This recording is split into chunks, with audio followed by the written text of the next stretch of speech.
It's recording. Okay, so good afternoon, good evening, guys. Today, we're going to talk about digital business, the application of technology in your business to help streamline, save money, efficiency, and get the company up to speed so that you can keep up the pace, increase profits, security, redundancy, all those things incorporated into the digital business.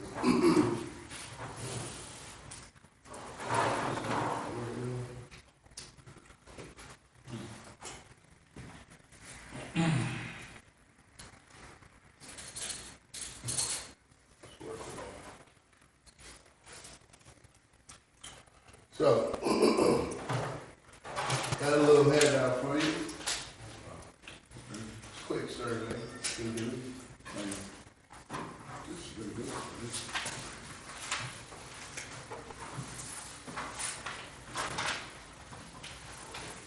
You can do it too, Mr. Kid. Sir. Anybody need a pen?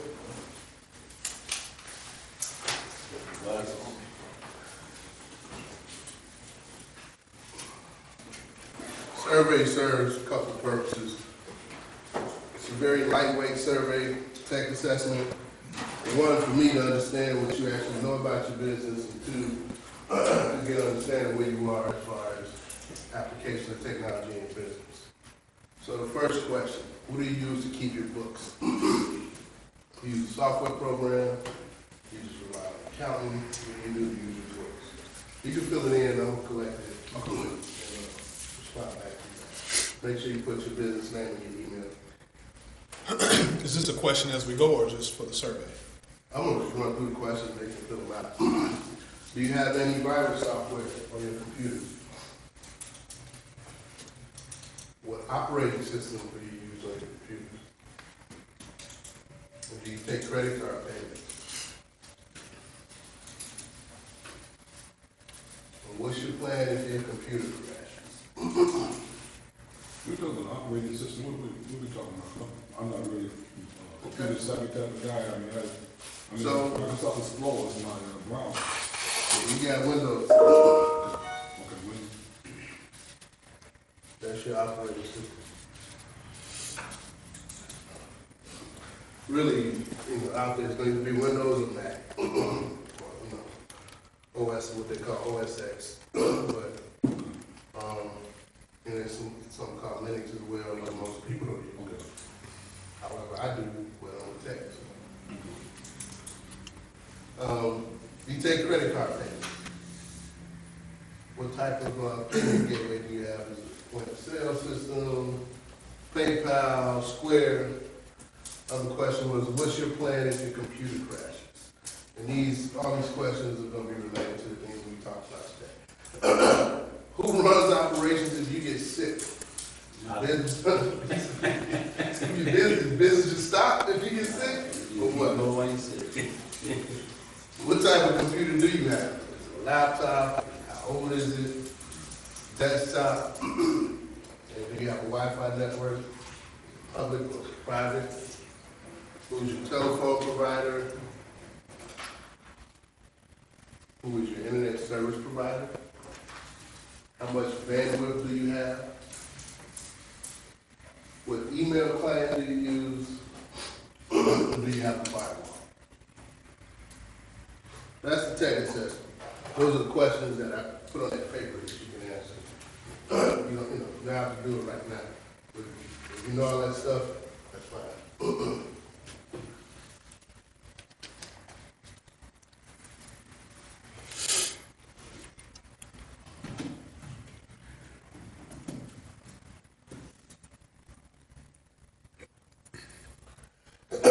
So the overview, what we're going to talk about today, as far as technology application in your business. And today we're going to focus on working with what you have, because it's a lot you can do with what you have. You can do seamless integration with a bunch of different software and technologies that are currently out there. You can have security and redundancy. You can focus on training with the stuff that you have. Planning for the future, BCDR is business continuity and disaster recovery. How long can your business actually be down? I mean, if you use your computer a lot, if you lose your computer, what's too much time? A day, 3 days, 4 days? If you drop your phone in the toilet, how long can you get out all your contacts? Things like that.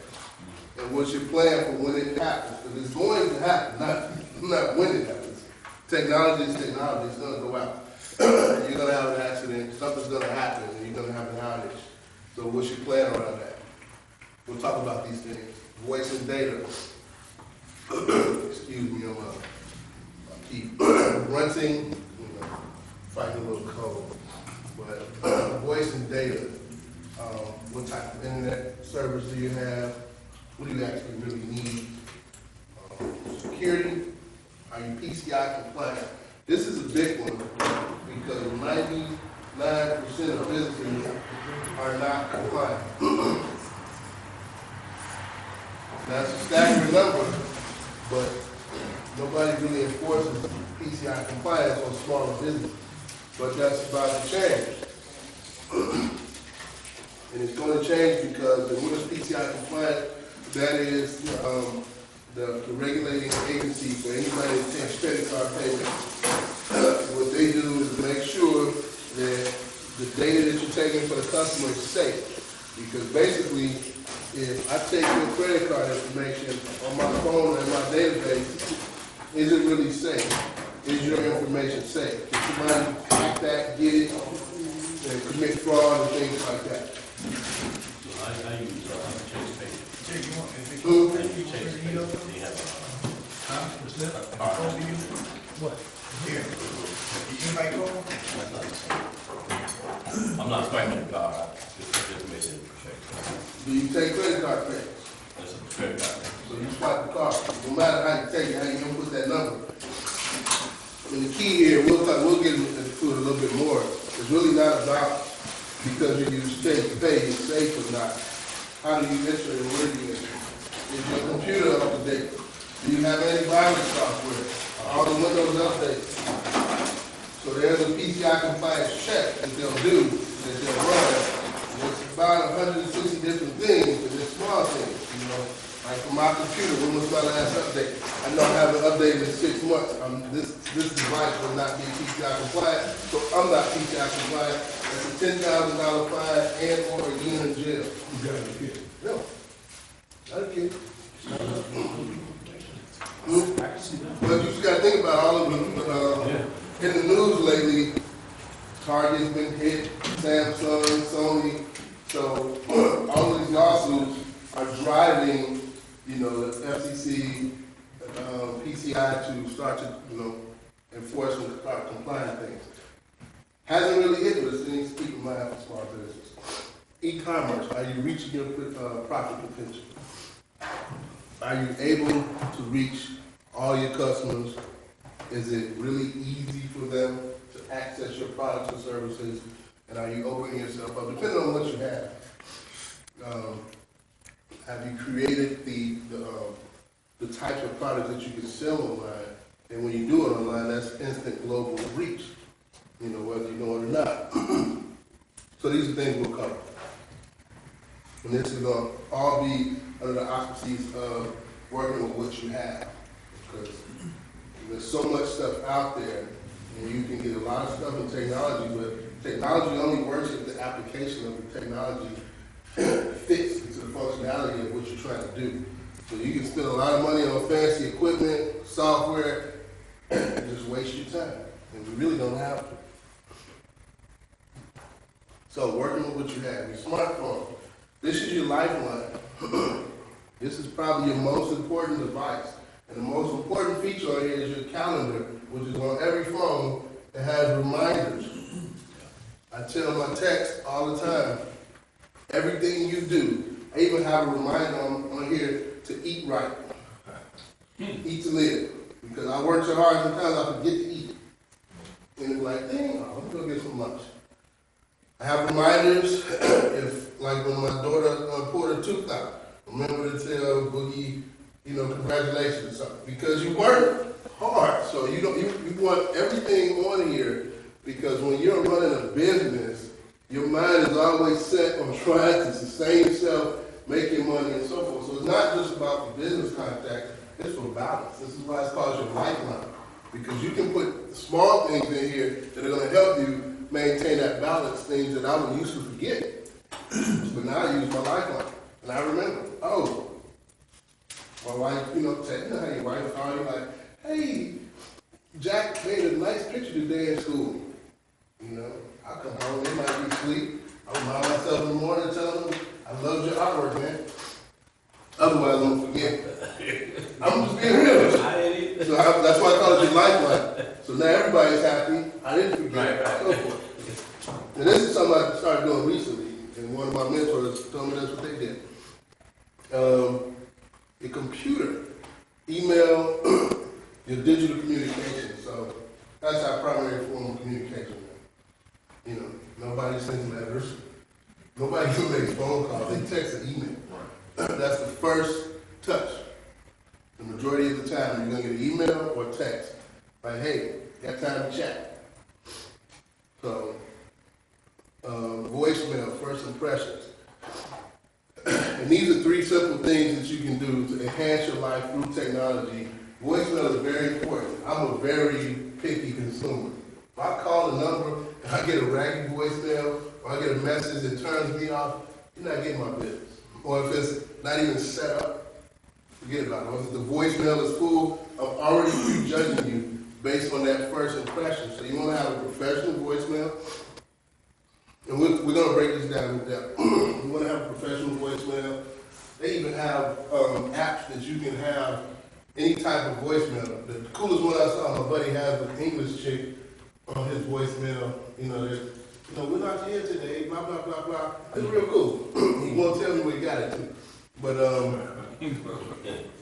just want to have a professional voicemail. And it's, you know, it's all types of things you can do to make yourself appear larger than what you really are. That's really the dog and pony show we're talking about. So, smartphone. I'm going to talk about some productivity apps.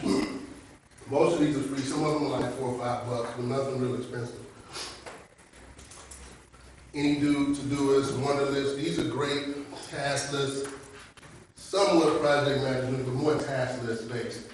AnyDo syncs. If you have an iPhone, it's going to sync with the iCloud. You can collaborate. You can send a task to somebody. I can create a task and share with you and make it your responsibility, give you a timeline and so forth. Todoist is similar, Wunderlist, both. They're all the same, just task lists basically. But AnyDo, if you pay $2 a month, you can make it a project management app. And it's really good. I use it a lot. Google Keep and Evernote. These are really, really good. Google Keep is a cloud-based notebook. And I'll show you. So, this is Google Keep. You can pass it around. You just create notes, and it's in the cloud. And I can log on here to get my notes. I can log on my phone. Any device that has internet access, I can get my Google Keep notes. And they're just notes, lists, things that I need to talk about.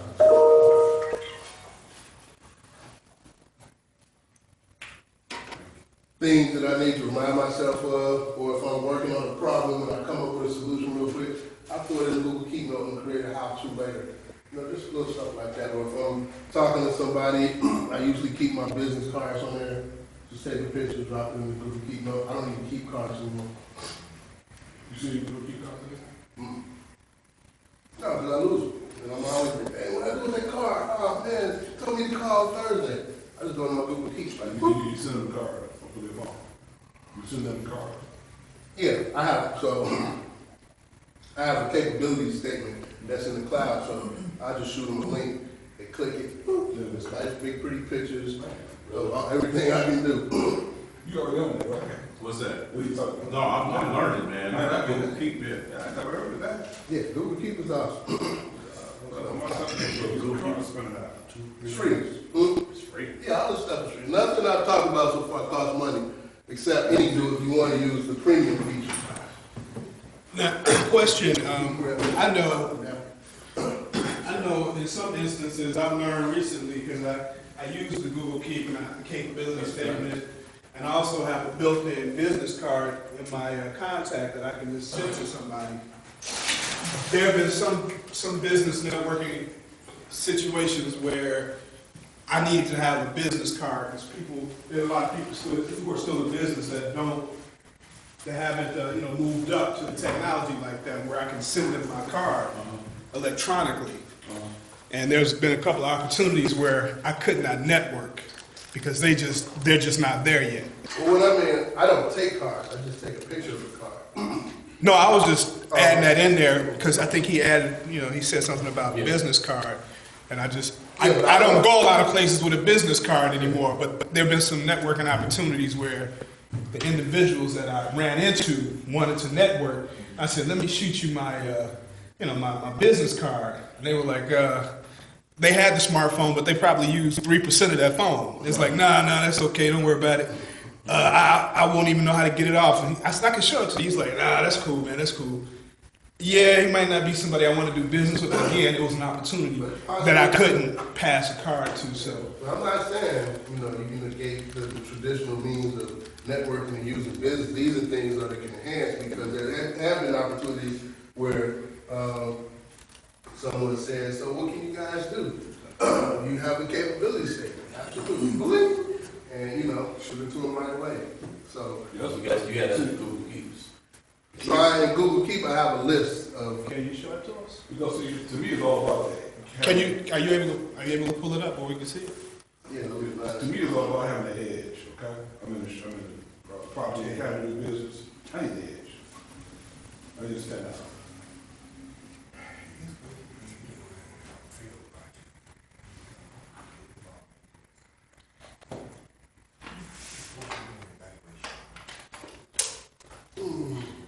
So, here's my KTG agent toolbox. So, this is what links that I give all of my agents. If they need to get a quote requested, it's a Google form that they use. And so, if they need to get a quote, then my agents will say, they'll get this form filled out, and they'll get all the pertinent information I need to put together a quote, if it's a possibility without me having to go on site. And that's typically for like internet and phone service. Or if they need to see my capability statement, I'll shoot them this link right here, which is my capability statement. It's about our company,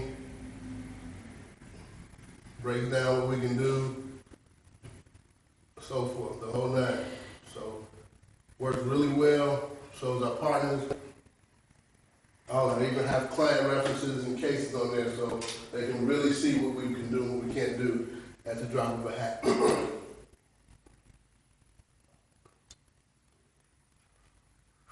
What format is this? PowerPoint or what was that in? This is Google Present. So Google Keeps. Oh, Google Keep is just a Google app. It's free. What you just showed, you able to. The capability statement? In the different, that's in the PowerPoint. That's in something called Proposify. That costs money. It costs Proposify. So that's a different platform. I'll talk about that a little later, but Proposify is just a platform where you can create proposals like it. So if somebody wants, I'll give you an example. We did we rebuilt the network across the street for the Far South Side chain, what is it? Community Development Corporation. They refer us to the China Business Association. So I can just take templates of proposals I've created, just change information with signs and tags. So I put in the new client and so forth, and I pick the template I want, Wi-Fi build out. And then I just change the prices and so forth, and it'll spit out a proposal. All on the phone. Yeah. Absolutely. It's nice. Yeah. I mean, something that used to take me 2-3 days, I can do it about an hour tops. That's a full-blown RFP.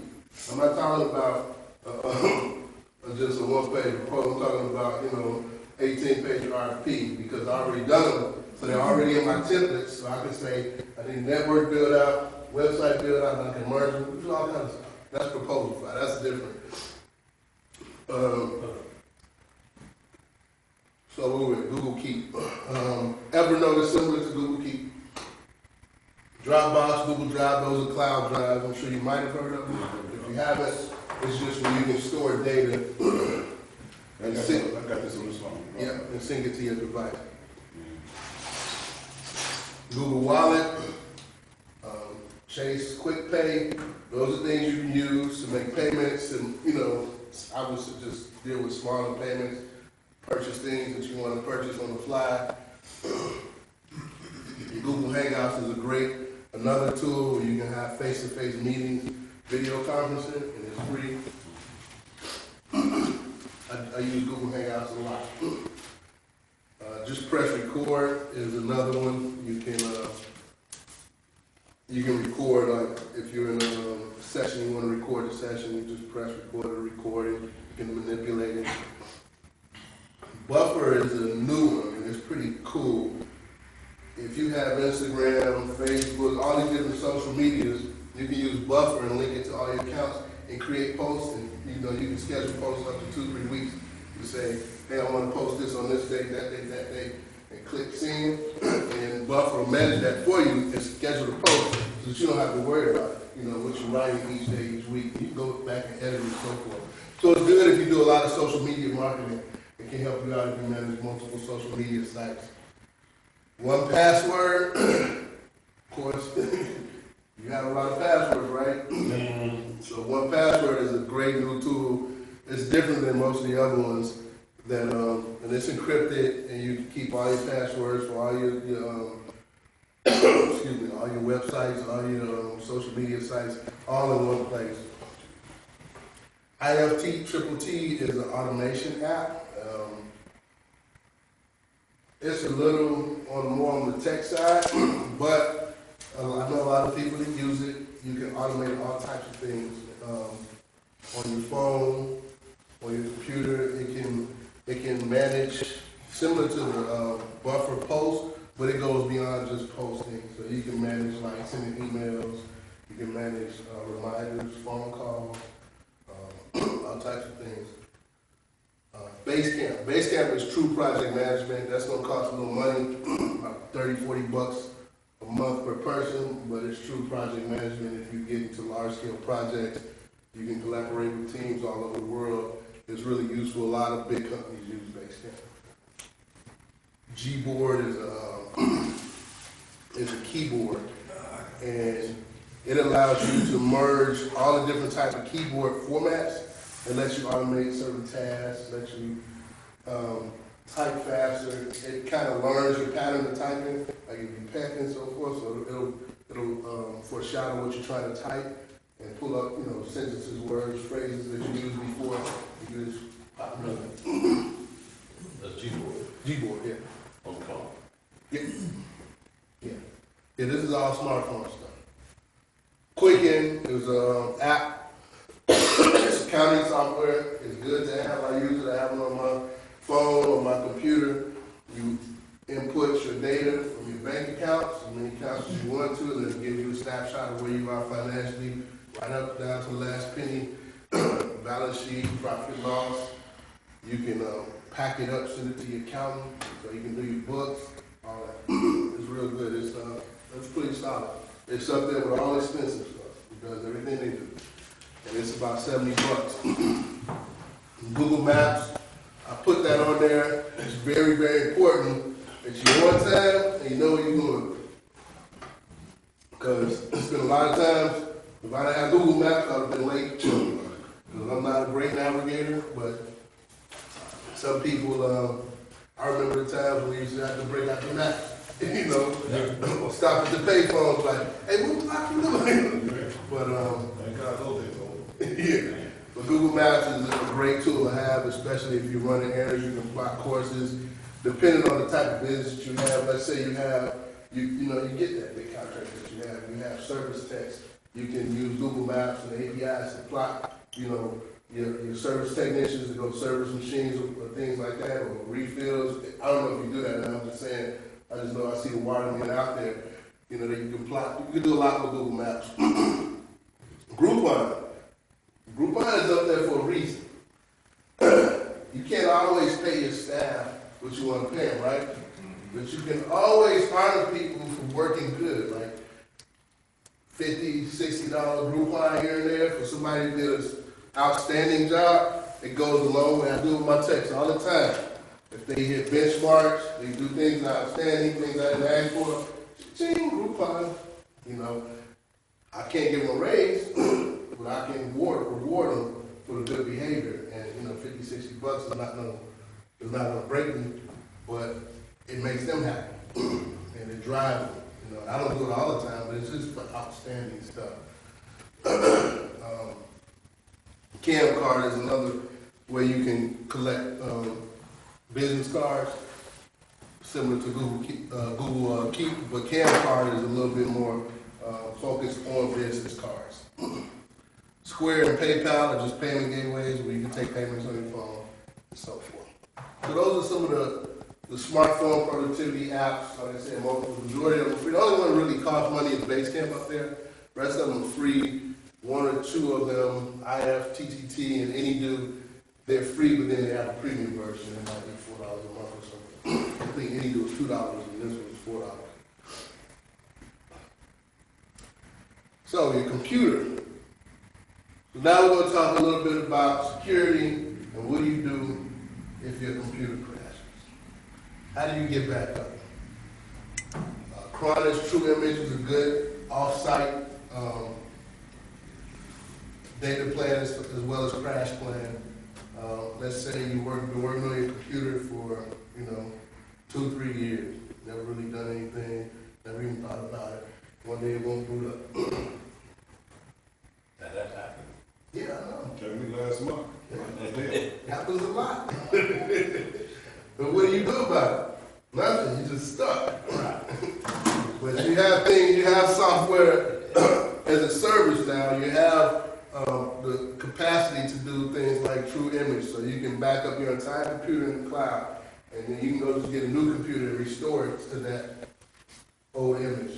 How much is something like that cost? Because I know like they had carbonite and stuff. This sounds a lot better than those. Yeah, those are just data sinks. You got Datto, Cronus True Image. This one is like, it might be $200 for the software, $30 a month for the data plan, depending on how much you need data you need to save. It's just all about how much data.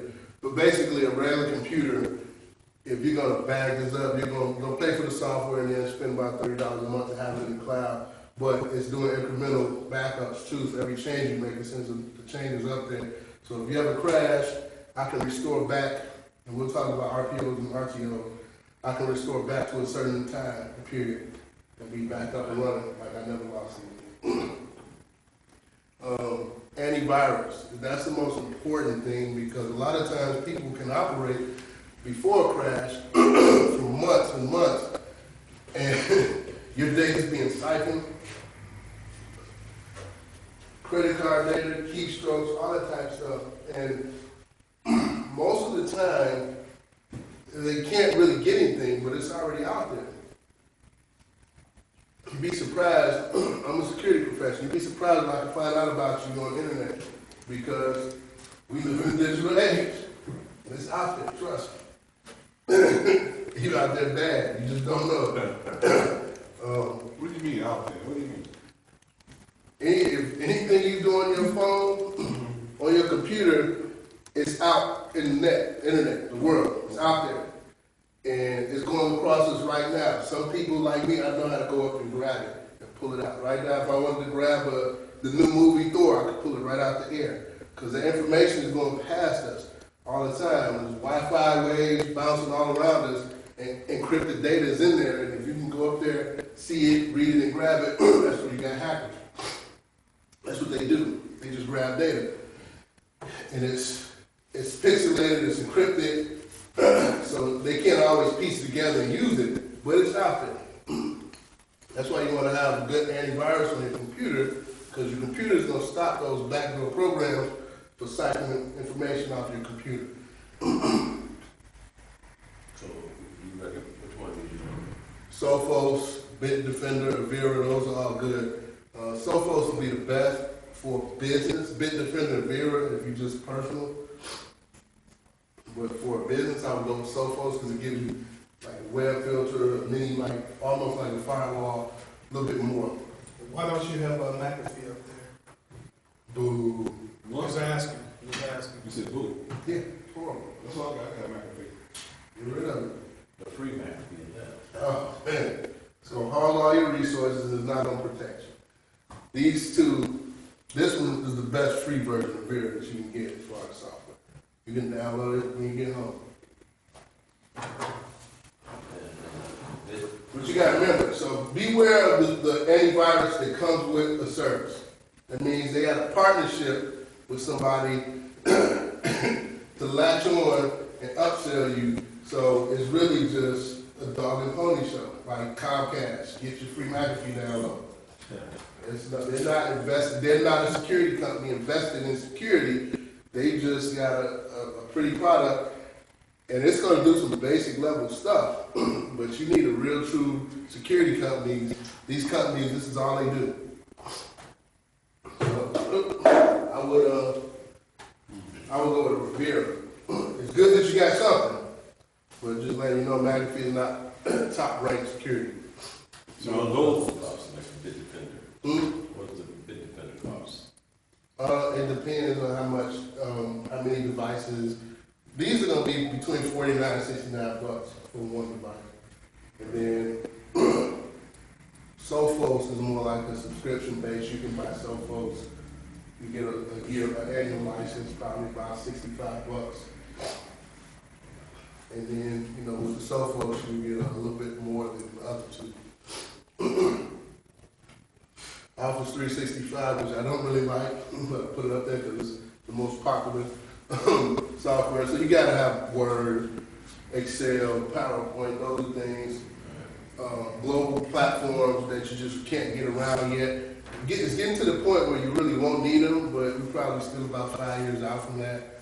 Google Apps, same thing. Productivity, Google Docs, Google Sheets. I'm doing a PowerPoint and Google Present.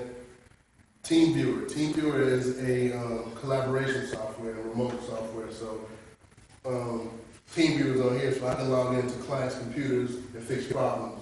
I can run meetings between the clients, chat and so forth with the clients. Screenshot. Screenshot is good to have so that you can take screenshots of your screen. If you need to give you a good example, if you're looking at contracts and things like that, let's say you go into contract negotiations with CHA and they're saying blah, blah, blah, you're like, hey, let me screenshot this. And you can annotate them. Line 2, line 3, you email them, and you guys are talking back and forth. You see why I circle line 3? That note right there, that's what I'm talking about. I don't like that. You know, so it gives you, it's small, but it gives you that advantage to collaborate with somebody via email, via phone, things like that, and you guys are looking at the same thing, even if you don't have, if they don't have TeamViewer or Google Hangouts. So it gives you the ability to give somebody the same type of paperwork or things on the screen that you're looking at. And you can talk back and forth about it. That's kind of what I use Screenshot for. WebEx and GoToMeeting, those are similar to Hangouts, but meeting platforms. Where you can have impromptu meetings. If you got a webcam, we could be on a GoToMeeting. I could do this whole seminar on GoToMeeting or WebEx. Email client, Gmail, Outlook. Everybody has an email client excuse me, that they have to use, and it's really up to your preference. You know, it's Thundercat, Thunderbird. There's a bunch of them out there, but the two most popular, Gmail and Outlook, is Yahoo. Adobe Reader, Fill and Sign. So that's free. You can sign documents with Adobe Reader. So let's say somebody sends you a document that needs your signature. I just sign. I rarely sign anything. I use my iPad and just sign it, send it back immediately. It keeps a copy for you, so the copies in them. And then point of sale software. If you have a retail location or you take payments, you got to have some type of point of sale software. You really want a solid software that does every function that you need. So if you, like you're selling water, it's kind of, you got service and products. So you want the flexibility to have inventory, categorize services, and to, take stock of what you're selling and what your profit margin is. Voicemail. So Google Voice, Ring Central, Voice Nation, these are some of the big players in the game. Google Voice is a free phone number. It's an internet phone. Ring Central is a phone service where you can have all your lines ring on one phone. Like if I call 1-800, Tyler, it's going to ring every device that he has to find him and come back. If he doesn't want to be found, he's going to go to his voicemail. But it'll, it's just what we call voice over internet protocol. And Voice Nation, if you want to get fancy and really professional, Voice Nation is what you call a hosted PBX service where you can have a live operator answer your phone for you. A virtual assistant will take notes, email those to you, but they'll talk to a live person and they'll have you give them a script that you want about your business and what they can and cannot answer. So you really have a virtual assistant. They can schedule appointments for you, all types of stuff. SMS, text messaging campaigns. A lot of people do text messaging campaigns because people use these smartphones and they work. I get a lot of text messages from Groupline I signed up for. So I get deals, I'll mark them and say, hey, this is a nice deal. I think I'm gonna use this for so and so. But text messaging campaigns are pretty big. And it's a good marketing tool and sale tool for when you're trying to upsell your customers and things like that. And get out to the masses really quick because it comes right to their phone. Like even if their phone is off, it's gonna pop up. So quick question on the SMS campaign, if I can stop you and ask. So for that one, let's say for instance I have all of you guys that are in my SMS campaign, and all I want to do is just kind of keep front of mind. So obviously the stuff I do, I want to send you something about financial health, or some type of good, feel good quote or something like that that's pertinent. Can I do that without basically like a blind copy? So I can send it to all you all, but I don't have, but you can't get Quayle's number. You can't get set up that way. Okay. Absolutely. It just come to me. It looked like it came to me straight. You can make it where I can't reply to you. You got all kinds of ways you can do it. So, internet presence. How does the world see you? You don't have a website now or some type of internet presence, you really hurt yourself. Because most consumers now are going to research you on the internet. That's just the way it is. Less is more. Average person is going to spend 7 seconds on a website. And on the left side of your website. So they're going to look straight down. So you have to lead to where you want to go. I build websites, so that's why I kind of know that. So less is more, straight to the point. Websites used to be, have a lot of content, but now people are just driving certain messages and products and so forth on their websites. So less is more, you want big, bold colors, straight to the point. This is who we are, this is what we do, this is how we can help you, this is why you need us. Or if you just straight selling something, this is who we are, this is how you do it. Glad you said that. The guy that did my website, he said the same thing, and I was disagreeing with him. But I let him do his thing because he had more experience. But you just confirmed what he said. That's more. He took like everything. I'm like, man. Because I'm going to the website, especially if after I've done research, I need a water vendor. Just think about when you go to the website, when you do a Google search, you know what you want. I don't need a whole blurb, 10 pages about who you are. I had it real nice, man. Yeah, lay it out there. God. Like, get out of here. Yeah, I mean, it's, we're selling stuff. We're trying to make money. Like, if you're at school, yeah, you might need a little bit more to it, but not for a small business. Facebook is a way to get personal with clients. If you're going to do a Facebook page, you have to update it at least once a week. Otherwise, you're wasting your time by having a Facebook page. If you don't have relevant content on the regular, that goes with Twitter, and all the social media, nobody's gonna follow you. Web apps, mobile apps, that's the same as the SMS. If you create a mobile app, the basic purpose of having a mobile app is so people can buy a copy of your product on their phone, and that you can touch them through text messages with text campaigns. So another quick question for you, because this is interesting for me. So like, again, I have everybody in the room that I'm touching in different ways as a client. Something that's close to like a Google app spreadsheet or a Excel spreadsheet for your phone. Do they have anything that's workable like that now that you've seen that's a decent product? A spreadsheet for the phone?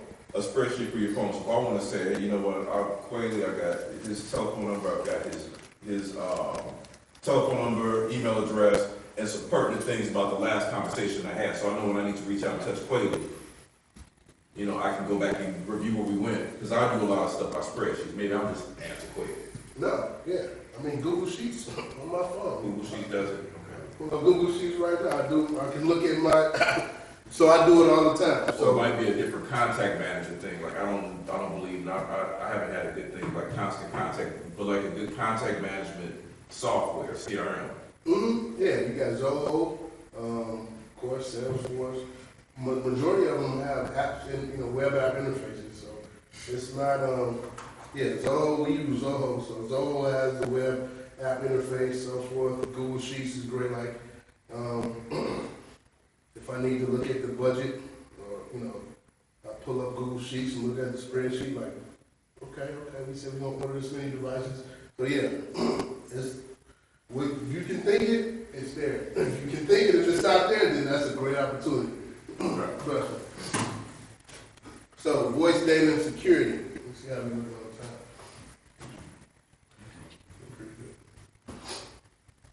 the time. VoIP resolution. I talked about the dog and pony show. So VoIP is voice over internet protocol. So it's just a phone over the internet, basically.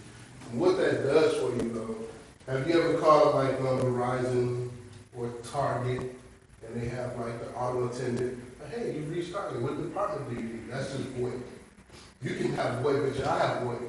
So it makes you appear larger than you really are. That you have office, a reception, and so forth. You have a directory, all that stuff. All those features come with VoIP. That's Ring Central is VoIP. So Voice Nation, that's VoIP. So those features come with it already. So you can build out the features and functionality that you want. You can have departments where you can make, even if it's just you can say, dial 3 for the sales department, dial 4 for information, dial 5 for tech support. And they're like, oh, okay. And it's you. So, but that's what VoIP can do for you. And in most cases, it's going to be the ROI is cheaper, the return on investment is cheaper than regular phone service, actually.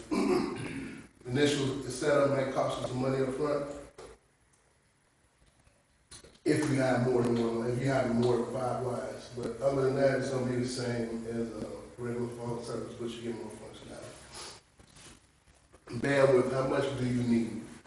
And is redundancy important? Does anybody know how much bandwidth they have in their business internet service or your home internet service?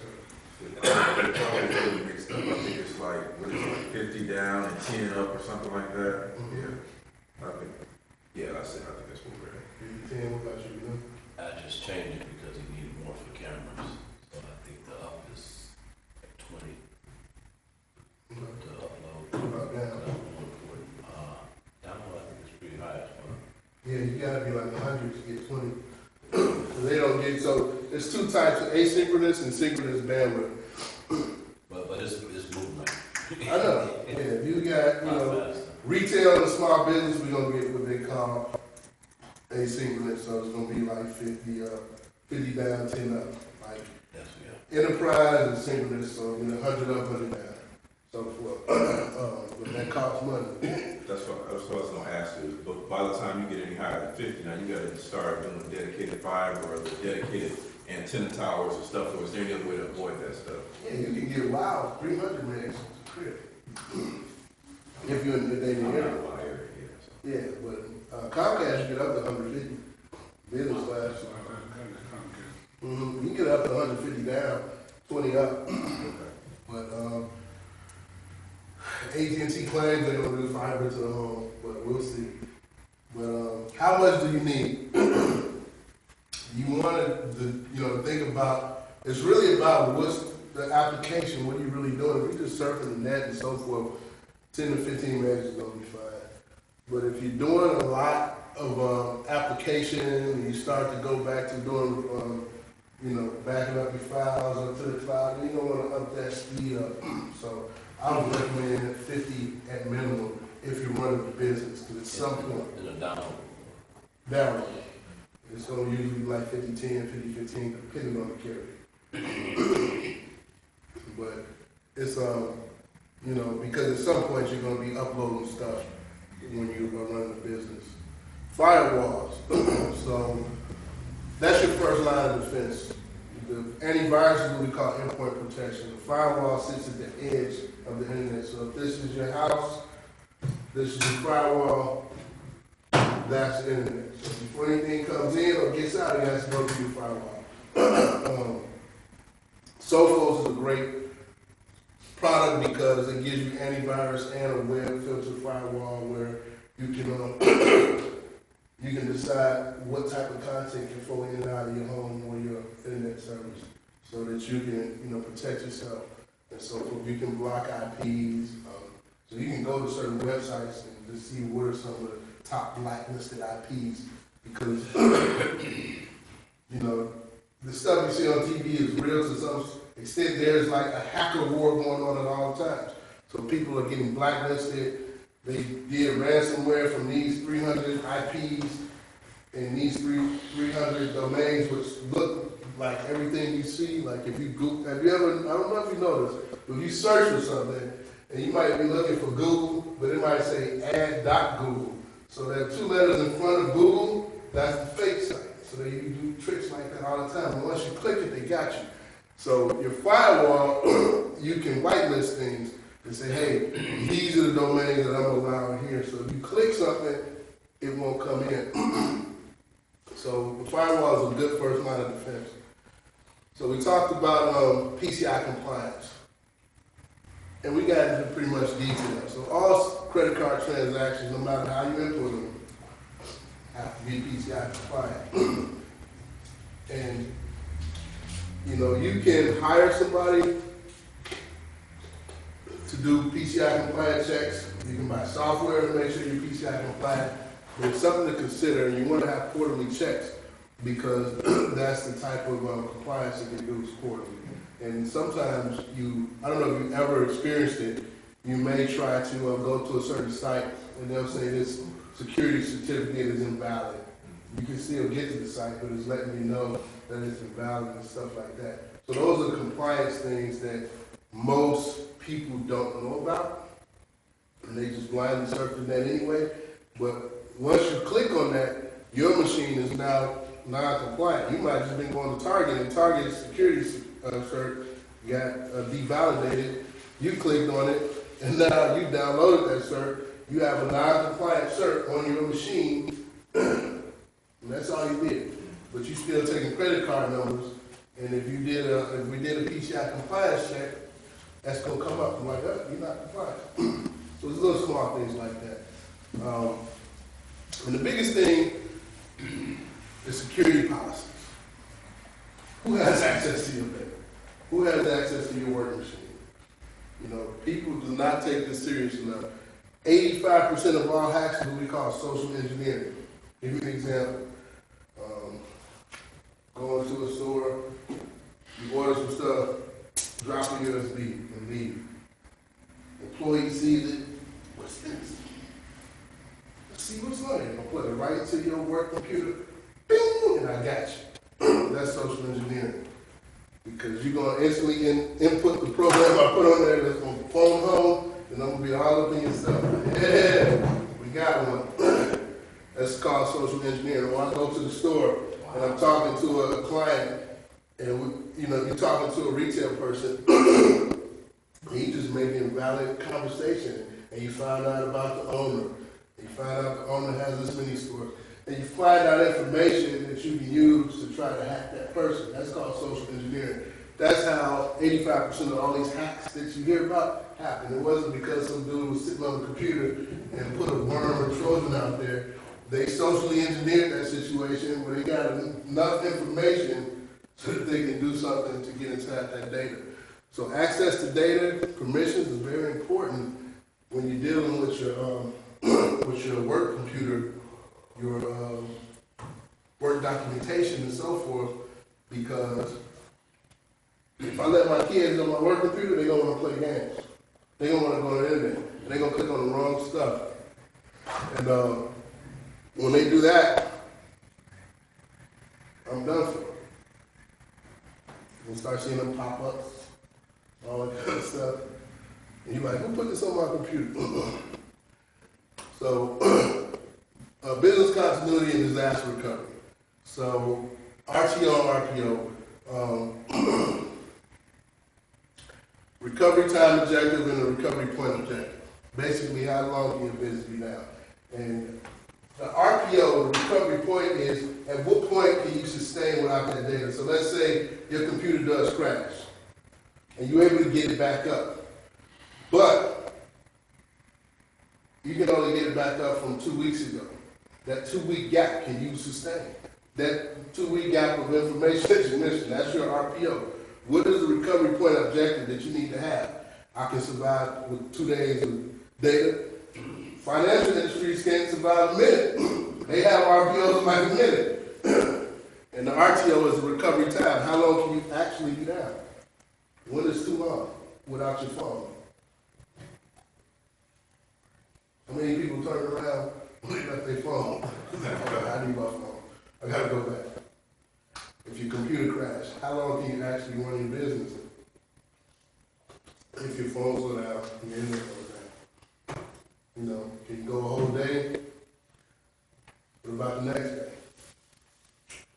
So that's when we start talking about business continuity and disaster recovery. Is your business documented in the blueprint? When I ask you who runs your business if you're sick, do you have a blueprint to call your key man and say, hey, I'm gonna be down for 2 days, man, you gotta run operations. And he has the blueprint to make sure it's done with the systems and processes so that you don't miss a step, because that's how you want to create your business and run it so that no matter what, it can run without you. And eventually, if you want to sell it, you can sell it. Business insurance and key man insurance. You gotta have business insurance. Key man insurance depends on the type of business you have, but key man insurance is if your key man dies, your business gonna die too. And nobody wants to think about that, but just claim it. And 9 times out of 10, for small business, we a key man. So that's my personal life insurance. But if you have an operation where you have several employees, thanks, sir. Several employees, who's your key man and can you operate for how long? So those are things to think about. This is all about business continuity and disaster recovery. It's not just about technology. How do I make my phone more professional as far as, I don't have calls on my phone. Mm-hmm. I get personal phone calls, I get bill collectors sometimes call. Right now, I'm just not going into property and casualty, property management, selling insurance now. So I want to change my phone to reflect who I am now. How do I change all that? Best thing for you is the cheapest Google Voice. So a great feature about Google Voice will call you and tell you, hey, because when I call you and I'm calling your Google Voice number, it's going to say, hey, you've reached Julian's phone. Who's calling? And they're asking who's calling. And I'll say, this is Julian Kidd. What's this about? And then they're going to, Google Voice will call you and say, hey, do you want to take this call from so-and-so? And you say yes or no. So they buffer those calls for you. That's the quick, cheapest way to do it. And then the other, Voice Nation, if you get, a virtual assistant, that's another way to do it, because you can screen those calls. So also another question, how do I protect my phone from, Is there a way to protect your phone from viruses, or do you have to be concerned about that? Yeah, what kind of phone do you have? It's the Samsung. Yeah. Vera has an app, same software for the computers. Most of them have an app for the phones. Because Androids are susceptible, way more susceptible than iPhones. Because Android is what we call open source. So professional development. Who trains and develops your staff? That's one of the most underrated things as far as business success and having a digital business is how do you make your employees better? How do you increase your skill set? And who supports you if something goes wrong? You gotta have those things in place if you're going to be a business of the future, because that's what we really face, and that's what we are now. The biggest threat to job security right now is artificial intelligence and robotics. We talk about everything else, but they're gonna wipe out about 70 to 80% of the jobs. They're gonna create 500,000 more jobs, but are you prepared for that? It's coming, and it's coming hard, and it's coming fast, and nobody's talking about it. Now, when I mean fast, we got flying cars, we printing organs with 3D printers. We've reached singularity, and it's gonna hit hard.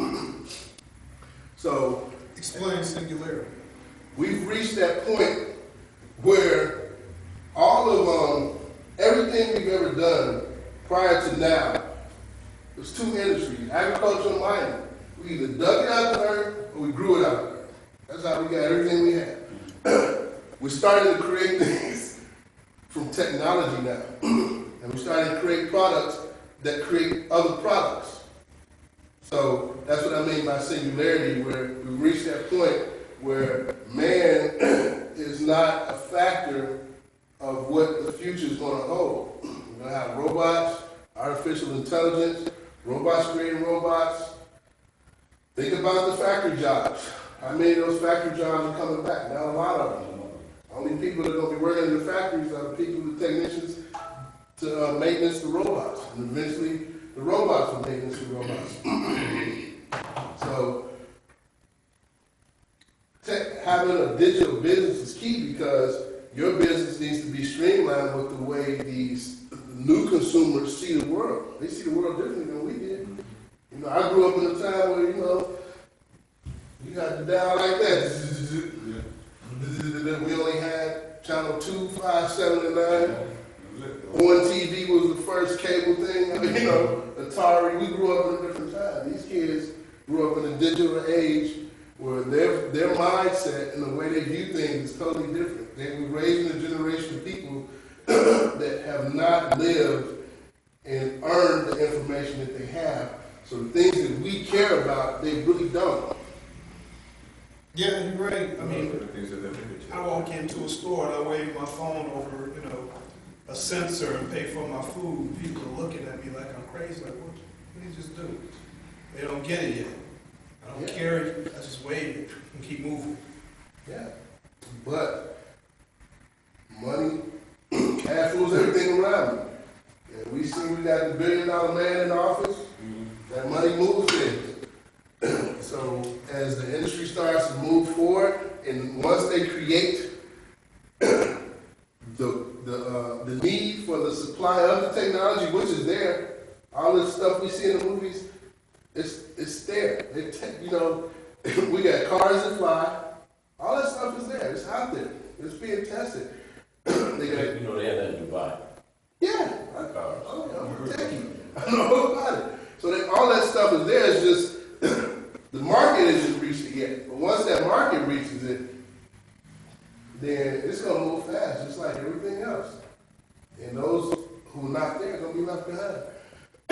And you want to be in a position where your business can be lean enough to adjust and move because you want to be able to sell these type of things. You want to, you know, you don't have to be a techie or somebody, you know, to be a part of the movement, but you have to be a business that's flexible enough to adopt some of these products and things like that and so forth. Was that you that told me that in about 15 years or so, 10, 15 years, the technology will be so far beyond what a handheld device or phone is capable of handling, they're going to be almost obsolete. Yeah. It'll just be plugged. It'll be, integrated technology.